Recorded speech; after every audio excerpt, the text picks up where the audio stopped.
आइए पढ़ते हैं नेक्स्ट क्वेश्चन को। Find minimum upward acceleration of man so that he can just lift the block. Student, अगर इस डायग्राम को हम लोग ध्यान से देखें तो इस डायग्राम में ये जो पर्सन है वो स्ट्रिंग से सस्पेंडेड है, लटका हुआ है, बिल्कुल है ना, रेस्ट पे लटका हुआ है। और एक 80 kg का ब्लॉक है जो कि वहां पर किसी ग्राउंड पर प्लेस्ड है।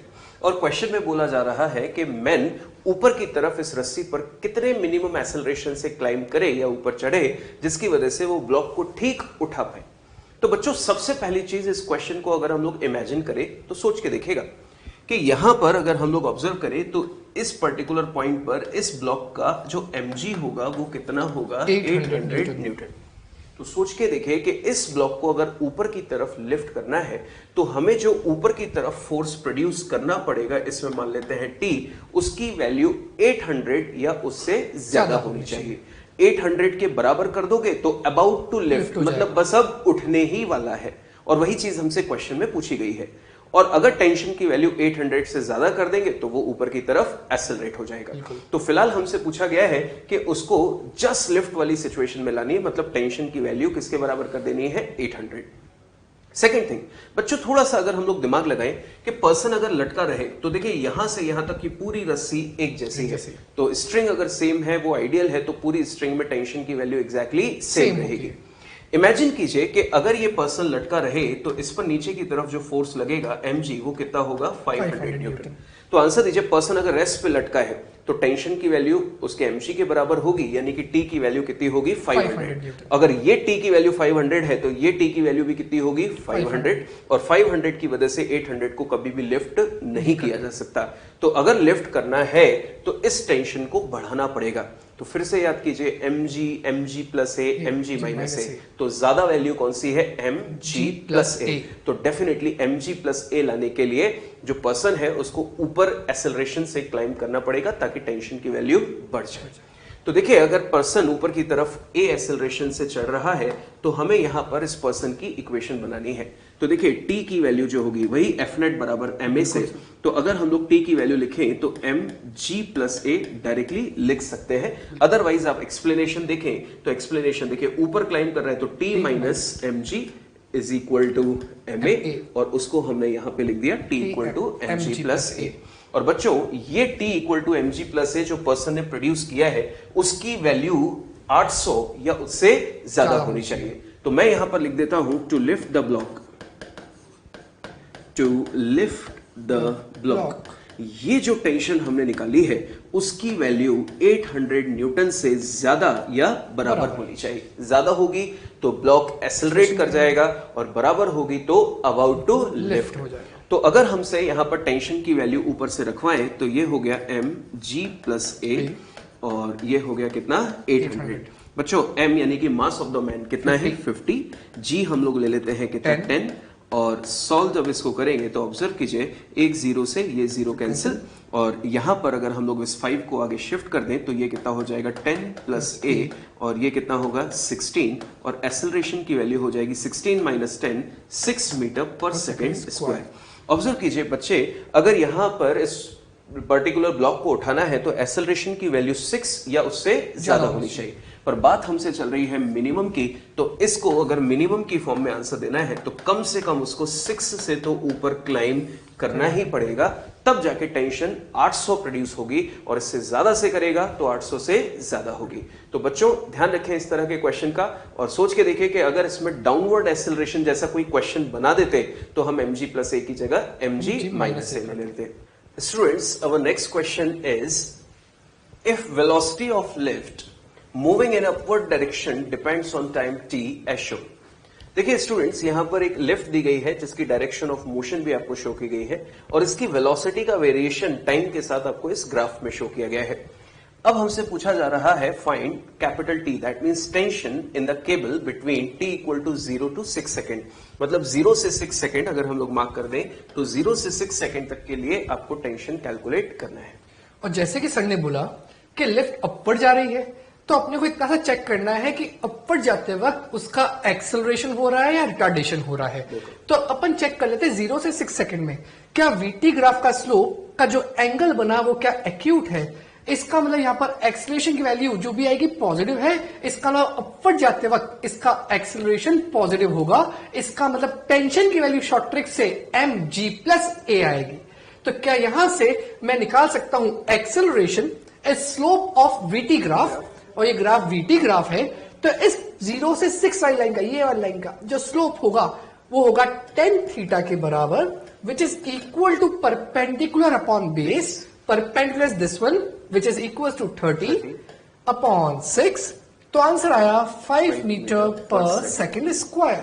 अब बेटा एक्सेलरेशन है, लिफ्ट ऊपर भी मूव कर रही है, इसका मतलब जो टेंशन होगी वो होगी mg+a। मैं डायरेक्टली शॉर्ट ट्रिक यूज कर रहा हूं।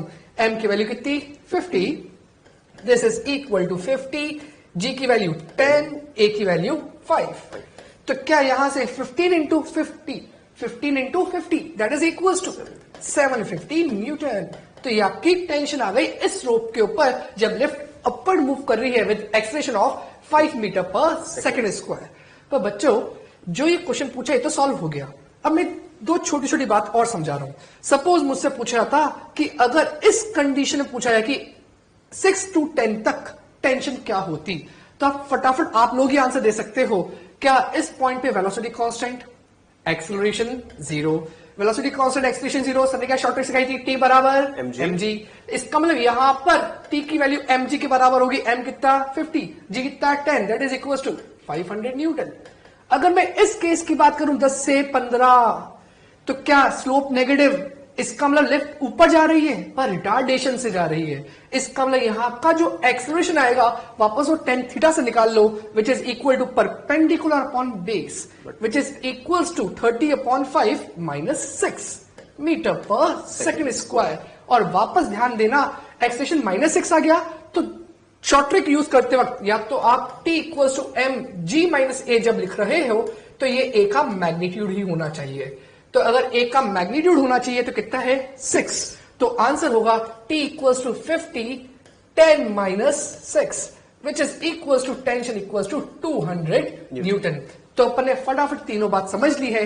अगर एक्सेलरेशन पॉजिटिव, लिफ्ट ऊपर जा रही है तो एक्सेलरेटिंग हो रही है, तो t equals to mg+a, constant velocity acceleration 0, t equals to mg, retardation उस केस में t equals to mg-a। Next question है, if man is able to keep the system at rest, ये जो मैन है ये पूरे सिस्टम को rest पे रख रहा है। फाइंड टेंशन इन स्ट्रिंग, ये जो पूरी स्ट्रिंग है इसमें टेंशन कितनी होगी। Contact force acting between man and lift, तो मैन एंड लिफ्ट जो कॉन्टैक्ट में है उसकी कॉन्टैक्ट फोर्स आपको फाइंड आउट करनी है। स्टूडेंट्स, जब इस क्वेश्चन को हम लोग सॉल्व कर रहे हैं तो सबसे पहले इसको इमेजिन करना जरूरी है। सबसे पहली बात इस क्वेश्चन में पढ़ लीजिए क्या लिखा हुआ है, रेस्ट। बड़ा आसान हो गया क्वेश्चन अपना। फर्स्ट लॉ ने सिखाया है रेस्ट अगर है तो नेट फोर्स कितना है, 0। तो इसका मतलब हमें क्वेश्चन में सिर्फ और सिर्फ बॉडीज पे सही तरह से फोर्सेस मार्क करने हैं और फोर्सेस को आपस में एक दूसरे के साथ बैलेंस कर देना है। ये हो गया इस क्वेश्चन का सॉल्यूशन। अब इस क्वेश्चन को सॉल्व करते टाइम हमें एक और चीज कंसीडर करनी है कि पर्सन ने खुद के साथ इस लिफ्ट को रेस्ट पे रखने के लिए स्ट्रिंग पर फोर्स कैसे लगाया होगा। इमेजिन कीजिए पर्सन ने इस तरह से रस्सी पकड़ रखी है और वो चाहता है कि ये लिफ्ट और वो खुद वहीं पर रेस्ट पे रहे, तो उसने स्ट्रिंग को पकड़ के फोर्स कहां लगाया होगा, नीचे की तरफ। तो पर्सन ने ऐसे फोर्स लगा रखा है नीचे की तरफ और उस वजह से पूरा सिस्टम किस पे है, रेस्ट पे। तो बच्चों पहले तो हम लोग इसको पूरी डिटेल में सॉल्व कर रहे हैं with the help of free body diagrams, क्योंकि मेथड की प्रैक्टिस साथ में करनी ही है। बिल्कुल। तो बच्चों अगर हम लोग सबसे पहले मैन और लिफ्ट इसके फ्री बॉडी डायग्राम बना ले, मान लेते हैं कि मैन और लिफ्ट अपना एक सिस्टम है, पर फिलहाल हम लोग इसको एक फ्री बॉडी डायग्राम से अलग अलग बना रहे हैं। इमेजिन कीजिए कि यहां पर हमने मार्क कर दिया है मैन और यहां पर हम लोगों ने मार्क कर दिया है लिफ्ट। लेट अस कंसीडर जो लिफ्ट है उसका मास है कैपिटल M, जिसको हम लोगों ने 30 kg लिया हुआ है, और पर्सन जो है उसका मास है स्मॉल m, जिसको हम लोगों ने 60 kg लिया हुआ है। अब बच्चों अगर हम लोग अब फोर्सेस की बात करें तो सबसे पहले हम लोग अर्थ के ग्रेविटेशनल फोर्स को मार्क करते हैं। तो देखिए लिफ्ट पर अर्थ ने जो फोर्स लगाया होगा वो होगा कैपिटल mg, और पर्सन पे जो फोर्स लगाया होगा अर्थ ने वो होगा स्मॉल mg। ये तो हो गया ग्रेविटेशनल फोर्स।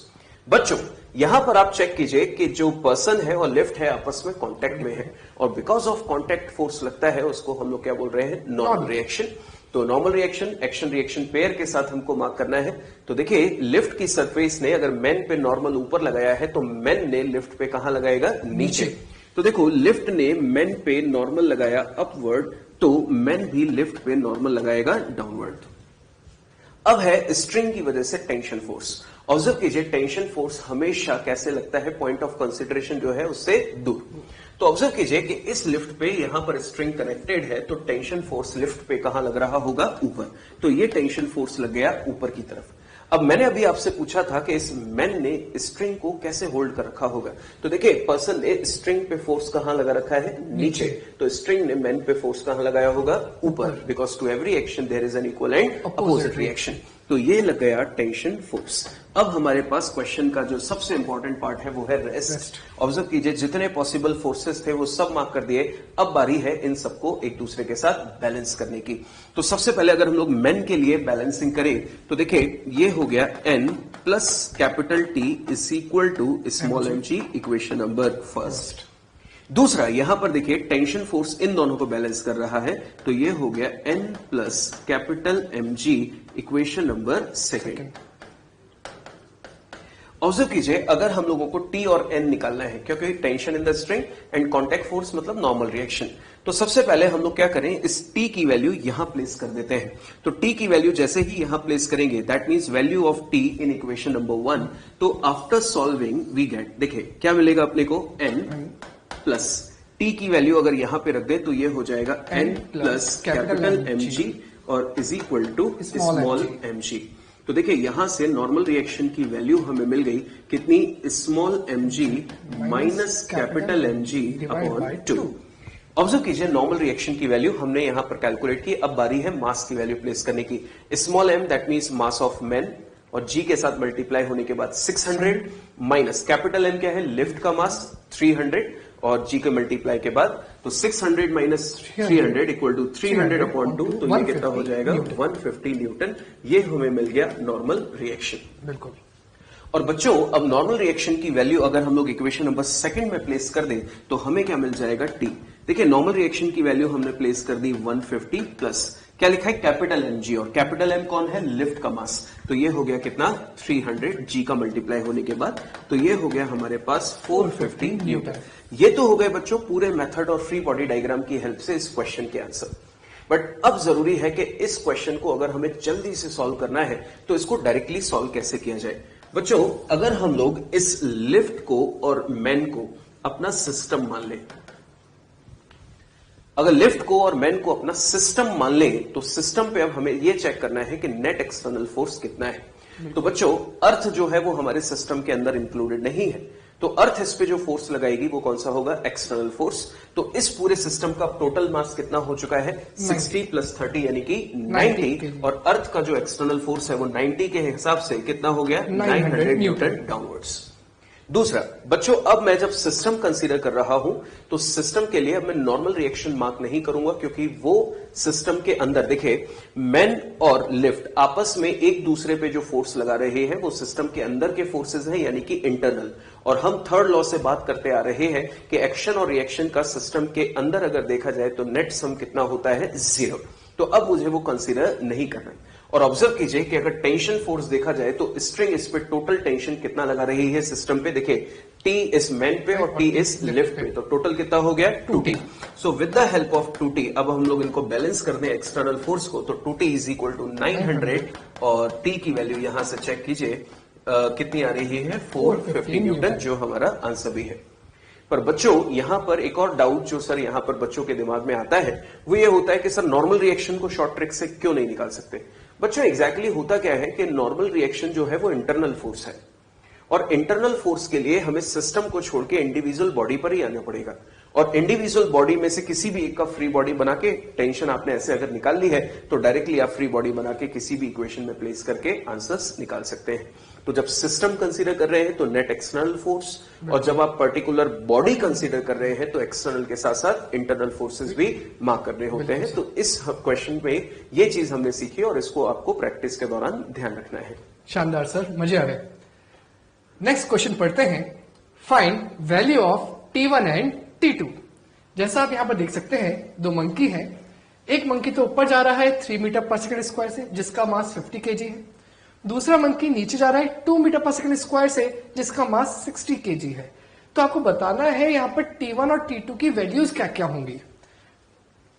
तो T1 और T2 की वैल्यू के लिए अपन सबसे पहले सॉल्व करते हैं T2 के लिए। अच्छा, T2 कहां से कहां तक होगा, पहले उसको समझा देता हूं।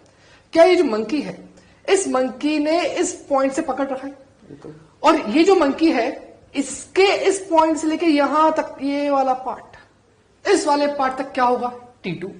और इस मंकी ने जहां से पकड़ रखा है, जहां से इसका वेट आना चालू हुआ, उसके ऊपर वाला पार्ट क्या होगा T1। तो अपन सबसे पहले T2 की बात कर रहे हैं। अगर T2 की बात करें तो सर ने जैसा आपको समझाया था, क्या समझाया था, टोटल मास और जिस डायरेक्शन में जैसा एक्सेलरेशन हो वैसा एफ नेट लगा के एमए कर दो। तो क्या यहां पर जो वैल्यू है कितनी है 60 केजी इस मंकी की, एक्सेलरेशन कहां है डाउनवर्ड। तो इसका मतलब क्या हुआ 60 केजी डोमिनेटिंग होगा, और जो टेंशन है T2 वो कैसी होगी, लेस देन 60 केजी के फोर्स के बराबर। तो क्या मैं लिख सकता हूं 60 केजी का फोर्स मतलब 60G minus T2 is equals to mass into acceleration 60 into 2। तो this is equals to 600 minus T2 equals to 120। तो क्या T2 की वैल्यू हो गई 480 न्यूटन। ये आपका आ गया आपका T2। अब बात करते हैं अपन T1 की।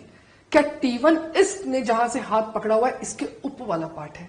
अगर इसके ऊपर वाला पार्ट है तो ये मंकी कहां जा रहा है 3 मीटर पर सेकंड स्क्वायर से ऊपर जा रहा है, और ये जो T2 का इफेक्ट है ये भी इसके कारण आएगा। तो अगर मैं इस मंकी का फ्री बॉडी डायग्राम के बारे में सोचूंगा तो क्या होगा, देखो इस मंकी को एक ब्लॉक की तरह बना देता हूं।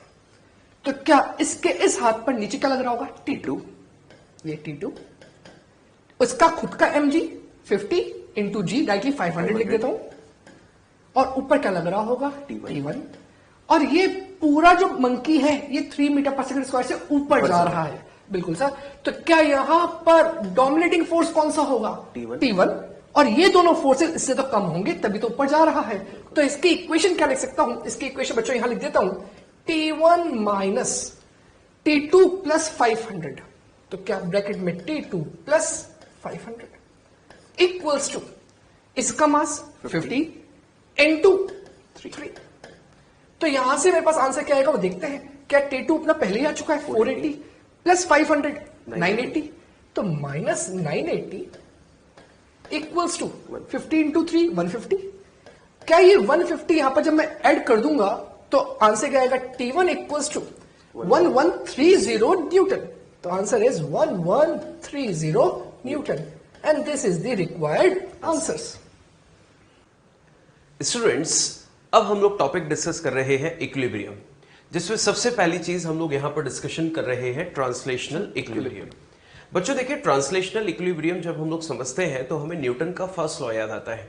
न्यूटन ने फर्स्ट लॉ में हमको बताया था कि अगर किसी भी बॉडी पर नेट फोर्स जीरो है, अगर किसी भी बॉडी पर नेट फोर्स जीरो है, then the body is said to be in equilibrium. Possible है कि बॉडी पर साइमल्टेनियसली बहुत सारे फोर्सेस लग रहे हों, पर उन सभी फोर्सेस का जो नेट होगा यानी कि रिजल्टेंट जिसको हम लोग बोलेंगे वो कितना होगा जीरो, और उस सिचुएशन में हम लोग बोलेंगे ट्रांसलेटरी इक्विलिब्रियम। बच्चों यहां पर हम लोग आगे ही मैकेनिक्स में जब रोटेशनल मोशन पढ़ते हैं तो वहां हमें रोटेटरी इक्विलिब्रियम भी सीखने को मिलता है। वो उसी चैप्टर में हम लोग डिटेल में डिस्कस करेंगे। बस वहां पर इतना सा पढ़ाया जाता है, जो डिफरेंस होता है कि वहां पे net torque on the system क्या होता है जीरो, और यहां पे net force equal to zero. तो देखिए स्टूडेंट्स, यहां लिखा हुआ है a body in a state of rest और moving with constant velocity is said to be in translatory equilibrium. ये हो गई इसकी डेफिनेशन, जैसा कि फर्स्ट लॉ के थ्रू हम लोगों ने डिस्कशन किया। सर, जैसा कि आपने कहा कि ट्रांसलेशन इक्विलिब्रियम में नेट फोर्स जीरो होना चाहिए, क्या डज इट मीन कि उसके ऊपर वेलोसिटी जीरो होगी, या फिर वो कि उसके पास कोई मोमेंटम नहीं होगा? बिल्कुल सर, एक बहुत अच्छा क्वेश्चन आपने पूछा, और बच्चे जो है वो इस तरह का डाउट भी रखते हैं सामने। देखिए स्टूडेंट्स, हम लोग बात कर रहे हैं इक्विलिब्रियम की, और इक्विलिब्रियम में नेट फोर्स जीरो होता है, और जैसा कि डेफिनेशन अभी अभी हम लोगों ने रीड की, a body in a state of rest और moving with constant velocity. First of all यहां पर आप नोटिस कीजिए, अगर कांस्टेंट वेलोसिटी है तो एक्सेलरेशन जीरो, मतलब नेट फोर्स जीरो। रेस्ट अगर है तब भी net force zero.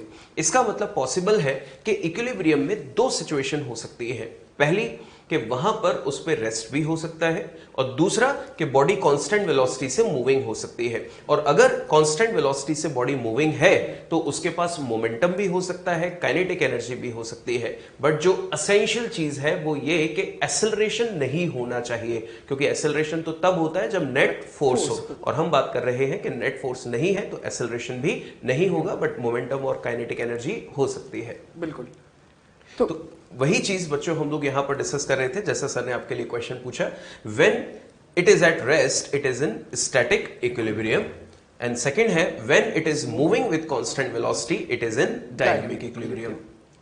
Condition for translational equilibrium, जैसा कि सर ने आपको समझाया कि नेट फोर्स जीरो होना चाहिए, एक्सेलरेशन जीरो होना चाहिए, हो सकता है बॉडी रेस्ट पर हो सकता है बॉडी कांस्टेंट वेलोसिटी पर हो, वही उसकी कंडीशन कहलाती है। तो अपन पढ़ लेते हैं उस चीज को। तो for a body to be in translational equilibrium no net force must act on it, that is vector sum of all forces acting on it must be zero. बेटा ये वेक्टर सम का मतलब बार बार से एक ही वर्ड यूज करा, resultant force, तो इसका मतलब vector sum of all forces क्या होना चाहिए, जीरो होना चाहिए, मतलब रिजल्टेंट फोर्स जीरो होना चाहिए। तो नेक्स्ट अपन बात कर रहे हैं लामीज थ्योरम। बेटा ये पढ़ने की इसलिए आवश्यकता है, इससे क्वेश्चंस अपने आसान हो जाते हैं। तो हालांकि काम तो मैथमेटिक्स में आता है, पर अपन क्वेश्चन इजी करने के लिए इसको यहां पर यूज कर लेते हैं। तो समझते हैं लामीज थ्योरम क्या है। लामीज थ्योरम या फिर इसको अपन साइन रूल भी बोल सकते हैं। तो इनका मतलब क्या है वो अपन समझते हैं। सबसे पहली कंडीशन, ये तभी लगेगा जब इक्विलिब्रियम होगा। दूसरी कंडीशन, इक्विलिब्रियम भी थ्री फोर्सेस के कारण होगा। कितनी फोर्सेस के कारण? थ्री फोर्सेस के कारण।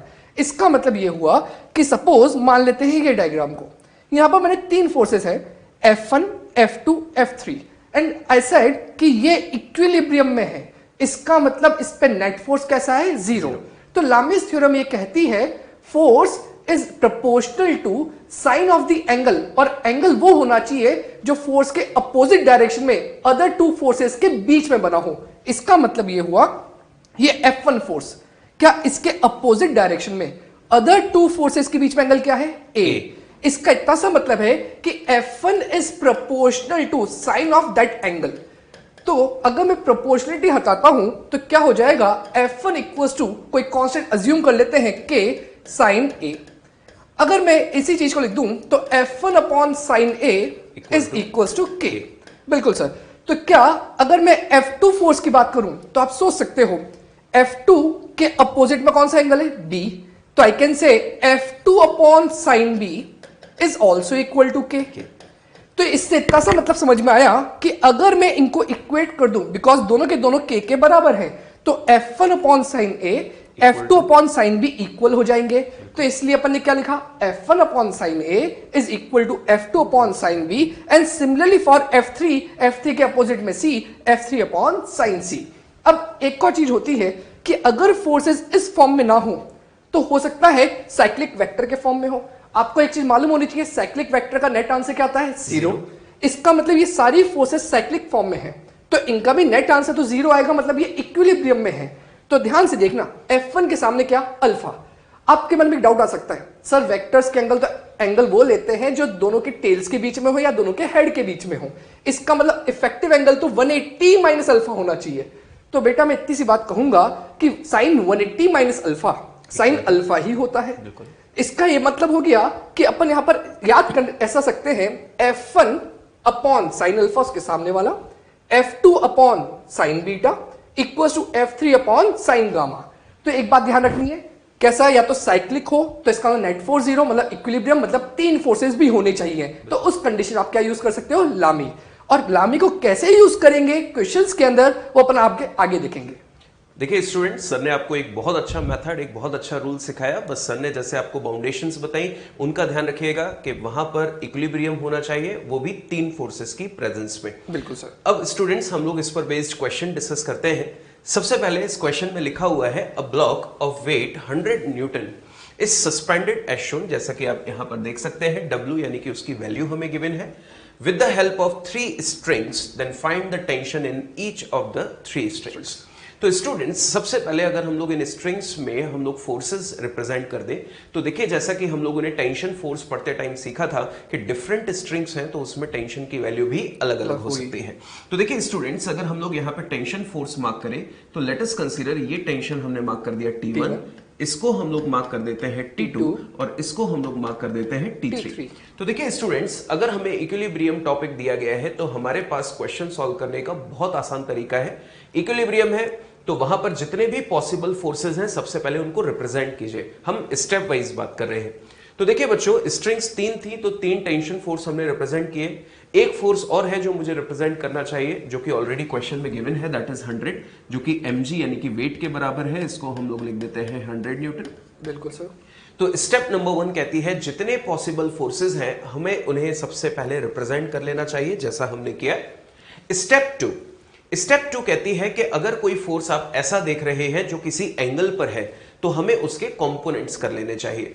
तो बच्चों देखिए वाकई अगर हम लोग T2 की बात करें तो ये किसी पर्टिकुलर एंगल पर काम कर रहा है और अगर ये किसी पर्टिकुलर एंगल पर है तो हमें सबसे पहले T2 को उसके कंपोनेंट्स में रिजॉल्व कर लेना चाहिए।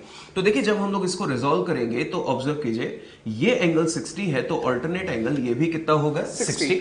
और अगर हम लोग यहां पर इसके कंपोनेंट्स कर दें तो देखिए यहां पर ये वाला कंपोनेंट आएगा T2 cos 60 और ये वाला आएगा T2 sin 60। बिल्कुल। अब बच्चों देखिए जब हम लोगों ने कंपोनेंट्स कर लिए तो हमें अब ये पता है कि हॉरिजॉन्टल डायरेक्शन में कितने फोर्सेस हैं और वर्टिकल डायरेक्शन में कितने फोर्सेस हैं। तो अब है हमारी फाइनल स्टेप 3 जिससे हम लोग अब क्वेश्चन का आंसर्स निकालने वाले हैं। हमें क्या करना है, इक्विलिब्रियम बताया जा रहा है मतलब नेट फोर्स 0 है। तो x डायरेक्शन में जितने भी फोर्सेस हैं आप सबको विद साइन ऐड करके 0 कर दीजिए और y डायरेक्शन में जितने भी फोर्सेस हैं सबको विद साइन ऐड करके 0 कर दीजिए। तो अपने आप हमें रिक्वायर्ड आंसर्स मिल जाएंगे। जैसे कि अगर हम लोग सबसे पहले x डायरेक्शन की बात करें तो देखिए x डायरेक्शन में जो फोर्सेस हैं x डायरेक्शन, देखिए x डायरेक्शन में बैकवर्ड है T1 और ये बैलेंस हो रहा है किससे T2 sin 60 से। तो यहां मैंने लिख दिया T1 is equal to T2 sin 60 और sin 60 की वैल्यू होती है √3/2। तो T1 की वैल्यू हो गई T2 इंटू √3/2। तो ये हमारे पास एक वैल्यू मिल गई √3/2। ये हमारे पास T1 की वैल्यू आ गई इन टर्म्स ऑफ T2। बिल्कुल। और इसी तरह से अगर हम लोग y डायरेक्शन को फोर्सेस को बैलेंस करें तो देखिए y डायरेक्शन में ऊपर की तरफ जो फोर्स है वो है T2 cos 60। तो मैंने सबसे पहले लिख दिया अपवर्ड फोर्स T2 cos 60। बच्चों ध्यान से देखिए ये नीचे किस किस को बैलेंस कर रहा है 100 न्यूटन। बिल्कुल एक 100 न्यूटन और ऊपर एक T3 भी लग रहा है। बट अगर हम लोग नोटिस करें तो एक पर्टिकुलर पॉइंट देखें कि W पे जो T3 है वो किसको बैलेंस कर रहा है 100 को। बिल्कुल। तो अगर अपन चाहे तो इन शॉर्ट ऐसा देख सकते हैं कि देखिए बच्चों मैं यहाँ पे शॉर्ट में लिख रहा हूं कि T3 जो है वो किसको बैलेंस कर रहा है 100 को। एक पर्टिकुलर ये वैल्यू आ गई है। और देखिए बच्चों हम लोग बात कर चुके थे कि जब भी हम कंसिडरेशन पॉइंट कोई लेते हैं तो उस पे टेंशन फोर्स हमेशा अवे मार्क करते हैं। तो ये भी क्या होगा T3 और ये T3 किसको बैलेंस कर रहा होगा T2 cos 60 को। तो यहां मैंने लिख दिया T3 और T3 की वैल्यू हमें पता है कितनी है 100। तो देखिए T2 इंटू cos 60 की वैल्यू हाफ और ये कितना है 100। तो T2 की वैल्यू हमारे पास कितनी आ गई 200 न्यूटन। तो ये तो हमें मिल गया T2 की वैल्यू। और अगर हमें T1 चाहिए तो T2 की वैल्यू यहां रख देनी चाहिए।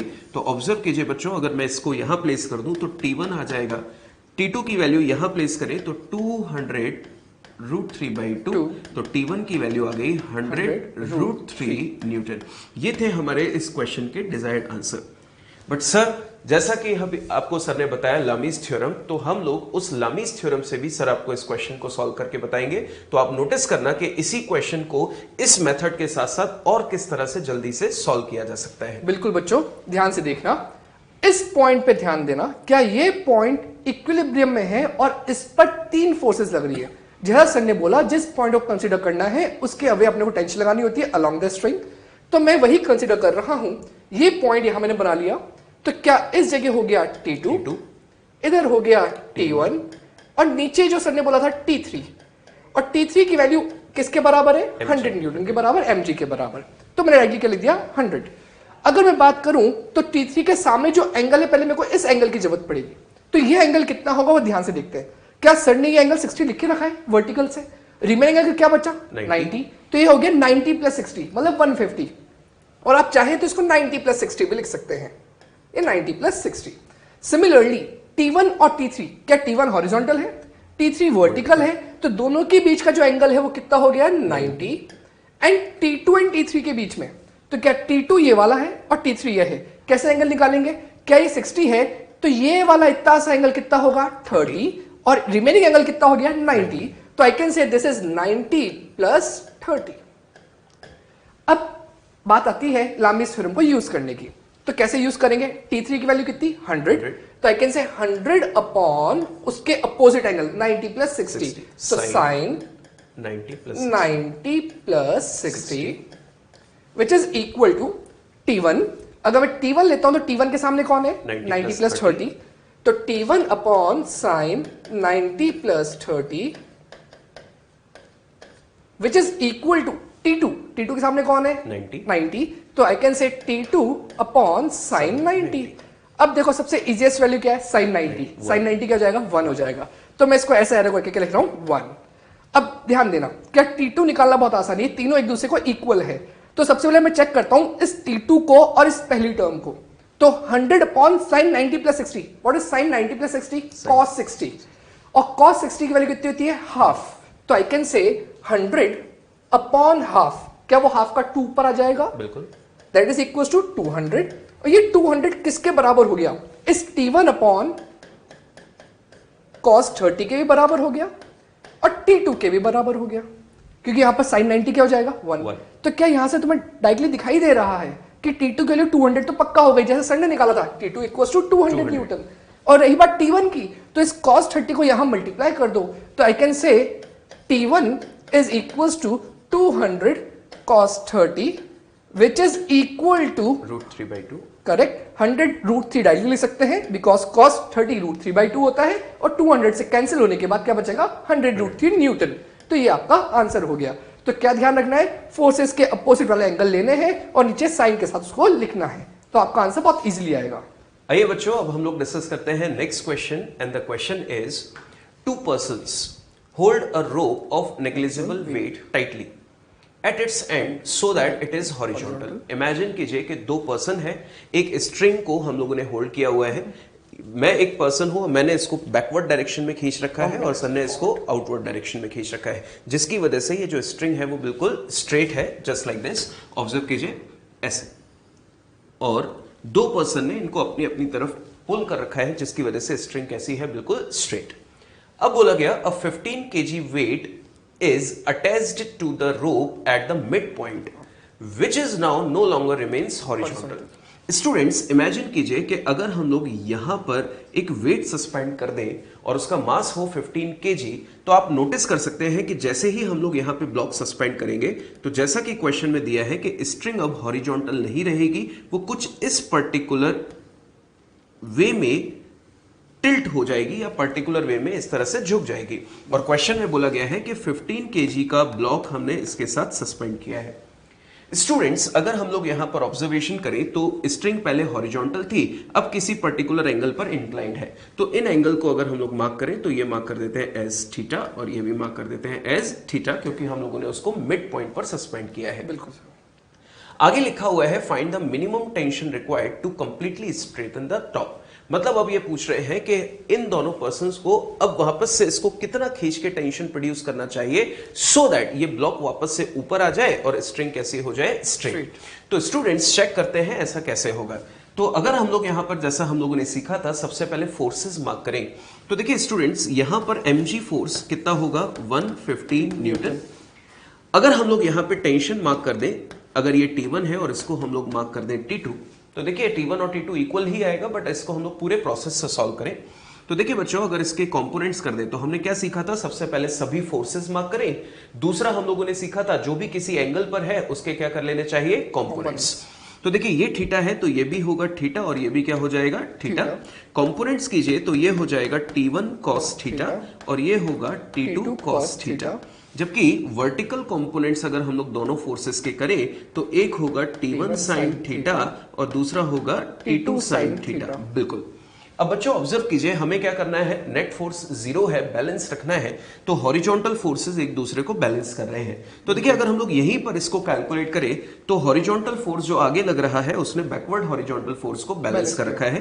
तो देखिए अगर इन दोनों को इक्वेट कर दें तो cos थीटा से ये cos थीटा क्या हो जाएगा, कैंसिल। और क्या नोटिस करें, T1 की वैल्यू किसके बराबर है, T2 के बराबर। तो देखिए अगर हम लोग अब y डायरेक्शन को नोटिस करें, y डायरेक्शन को नोटिस करें तो देखिए y डायरेक्शन में दो फोर्सेस हैं, अपवर्ड डायरेक्शन में T1 sin थीटा और T2 sin थीटा।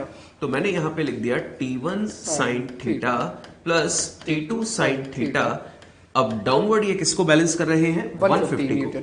बच्चों इस स्टेप के बाद मैं एक चेंज करने जा रहा हूं, उसको आपको ध्यान से नोटिस करना है कि मैंने क्या चेंज किया है। यहां पे मैंने लिख दिया T1 sin थीटा और यहां भी मैंने लिख दिया T1 sin theta is equal to mg। बच्चों आपने नोटिस किया कि मैंने क्या चेंजेस किए हैं, ऑब्वियसली यस, कि मैंने T2 को यहां T1 के बराबर लिख दिया, क्योंकि हम इस पॉइंट पर इसको प्रूफ कर चुके थे कि T1 is equal to T2।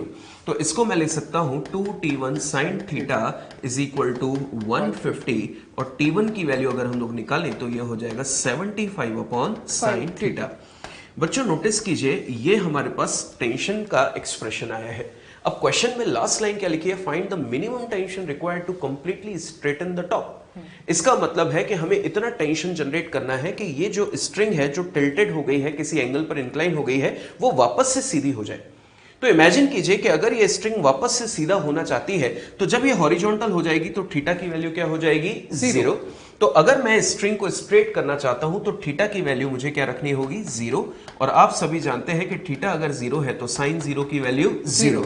तो T1 इज इक्वल टू हो जाएगा 75 upon 0 which is equal to infinite. मतलब हमें इसके अंदर इनफाइनाइटली लार्ज टेंशन जनरेट करनी पड़ेगी, तब जाके ये स्ट्रिंग क्या होगी, स्ट्रेट। तो ध्यान रखना बच्चों कि यहां पर एक आंसर हम लोगों ने कैलकुलेट किया जो भी इस कंडीशन में हमसे पूछा गया। सर बच्चों एक डाउट आता है जी, what is mean by infinite tension. बिल्कुल बच्चों देखिए एक क्वेश्चन जैसा कि सर ने आप लोगों के लिए पूछा कि टेंशन की वैल्यू इनफाइनाइट आने का मतलब क्या है। तो बच्चों देखिए इन्फिनिटी जो है मतलब कि एक वेरी वेरी लार्ज वैल्यू जिसे हम नहीं जानते, और इनफाइनाइटली लार्ज टेंशन का मतलब है कि ये स्ट्रिंग कभी सीधी नहीं हो सकती। अगर ये स्ट्रिंग सीधी हो गई तो न्यूटन का फर्स्ट लॉ काम नहीं करेगा। तो वो एक कंडीशन है, देखिए ऑब्जर्व कीजिए कि अगर स्ट्रिंग स्ट्रेट हो गई तो क्या होगा। मानकर चलिए कि स्ट्रिंग इस तरह से स्ट्रेट हो गई और ये ब्लॉक अभी भी यहां पे सस्पेंडेड है 15 kg का। बच्चों अगर स्ट्रिंग स्ट्रेट हो गई तो इमेजिन कीजिए स्ट्रिंग स्ट्रेट होने का मतलब है कि हॉरिजॉन्टल फोर्सेस आपस में एक दूसरे को कैंसिल कर चुके हैं और वर्टिकल फोर्स जो है नीचे की तरफ 150 वो अभी भी लग रहा है और उसको बैलेंस करने के लिए ऊपर की तरफ कोई भी फोर्स नहीं है। तो इसका मतलब ये हुआ कि ब्लॉक रेस्ट पे तो है पर नेट फोर्स 0 नहीं है, क्योंकि वर्टिकली डाउनवर्ड डायरेक्शन को जो फोर्स लग रहा है उसको बैलेंस करने के लिए ऊपर की तरफ कोई फोर्स आया ही नहीं। तो इसका मतलब न्यूटन का फर्स्ट लॉ काम नहीं कर रहा है, क्योंकि बॉडी रेस्ट पे भी है और नेट फोर्स 0 नहीं है। तो डेली लाइफ में भी आप इसको चेक कीजिएगा कि हम रस्सी को कितना ही खींच दें, ब्लॉक जहां भी सस्पेंडेड होगा भले ही बहुत छोटा सा हो पर इस तरह सा कर्व तो आएगा ही, सो दैट यहां पे टेंशन इस तरह से किसी एंगल पर आ जाए और इस टेंशन के वर्टिकल कंपोनेंट इस mg को बैलेंस करे और उसके बाद ये ब्लॉक वहां पे रेस्ट पे लटका रहे। तो इनफाइनाइटली लार्ज का मतलब यहां पर हम इनडायरेक्टली बोल सकते हैं कि ये रस्सी अब सीधी नहीं हो सकती। बिल्कुल सर, उम्मीद है बच्चों को पूरी बात अच्छी तरह समझ में आई होगी सर। बिल्कुल। तो पढ़ते हैं next question. Calculate the tension T1, T2, T3 in the massless string as shown in the figure. अब अपने को बोला गया है कि यहाँ पर T1, T2, T3 निकालना है, तो क्यों ना अपन फटाफट से लामीज थ्योरम यूज कर लेते हैं। आपको यहाँ पर दिखाई दे रहा होगा ये एक जंक्शन है और इस पॉइंट पर अंडर इक्विलिब्रियम नेट फोर्स कैसा होगा, 0। तो T2 का डायरेक्शन अबाउट दिस पॉइंट कैसा होगा, अवे। इस पॉइंट पे T1 का और यहाँ पर क्या होगा, T3 का। मैं एंगल्स भी यही मार्क कर देता हूं, ये 30 और ये 60, तो ये वाला एंगल कितना हो जाएगा, 90, बिकॉज ट्राइंगल में टोटल सम 180 होता है। अब रही बात T2 के सामने वाला एंगल, ये वाला एंगल, इसको कैसे मार्क करेंगे ध्यान से देखना। क्या ये 30 है तो ऑल्टरनेट एंगल के कारण ये भी कितना हो जाएगा, 30। ये हॉरिजॉन्टल डॉटेड लाइन आपको जो दिख रही है वो वर्टिकल से 90 डिग्री का एंगल बनाएगी। इसका मतलब T2 के सामने टोटल एंगल कितना हो गया, 90 प्लस 30 दैट इज 120। सिमिलरली यहां पर भी मैंने एक डॉटेड लाइन बना दी, ये 60 तो ये वाला भी कितना हो गया 60 ऑल्टरनेट एंगल। इस हॉरिजॉन्टल का वर्टिकल से एंगल 90, तो ये T1 के सामने वाला एंगल हो गया 90 प्लस 60 दैट इज 150। अब again because of Lami's theorem अपन लिख सकते हैं T1 अपॉन उसके सामने वाला एंगल साइन 90 प्लस 60, ऐसा कैसे लिख देते हैं 90 प्लस 60 इक्वल टू T2 के सामने वाला angle that is 90 plus 30, T2 upon sine 90 plus 30 which is equal to T3, और T3 के सामने कौन है 90, तो आई कैन से T3 अपॉन साइन 90। अब वापस सर वाली बात ही रिपीट कर रहा हूं, क्या T3 वाला फोर्स यहां लग रहा है, इस ब्लॉक पे क्या हो रहा होगा उसकी बात करते हैं। क्या ब्लॉक पे जो स्ट्रिंग अटैच्ड है वही T3 वाली ही है, तो इस पॉइंट पे T3 कहां होगा अपवर्ड, जो बैलेंस कर रहा होगा इस ब्लॉक के mg को विच इज इक्वल टू 50, तो under equilibrium this T3 is equal to 50, तो आई कैन से T3 is equal to 50 Newton. अब यहां पर मैं इस वैल्यूज को पुट करके T1 और T2 निकाल लेते हैं, तो यहां बन जाएगा T1 upon sine 90 plus 60 cos 60, this is equal to T2 upon sine 90 plus 30 cos 30, which is equal to T3 की वैल्यू 50 और साइन 90 कितना हो जाएगा 1, तो 50 अपॉन 1। अब एक एक करके सॉल्व कर लेते हैं, पहले T1 की बात करते हैं, तो T1 कितना हो जाएगा, इस cos 60 को 50 से मल्टीप्लाई कर देंगे तो जाएगा 50 cos 60, cos 60 is half which is equals to 25 Newton. Similarly अब cos 30 को 50 से मल्टीप्लाई कर देंगे, इसको बिल्कुल मत देखो जब इसको सॉल्व कर रहे हैं, तो T2 को देखेंगे तो cos 30 इधर आ जाएगा, तो T2 is equal to 50 cos 30, cos 30 is √3/2, तो यहां पर आंसर आएगा 25 √3 न्यूटन। और आपसे पूछा गया था T1 T2 T3 की वैल्यू क्या होगी, तो T3 तो यहां निकाल चुके हैं और T1 T2 यह रहा। तो बच्चों आपने देखा with the help of Lami's theorem हम लोग सही तरह से एंगल कैलकुलेट करें और उसके बाद वैल्यू प्लेस करके आंसर्स बहुत जल्दी कैलकुलेट कर सकते हैं।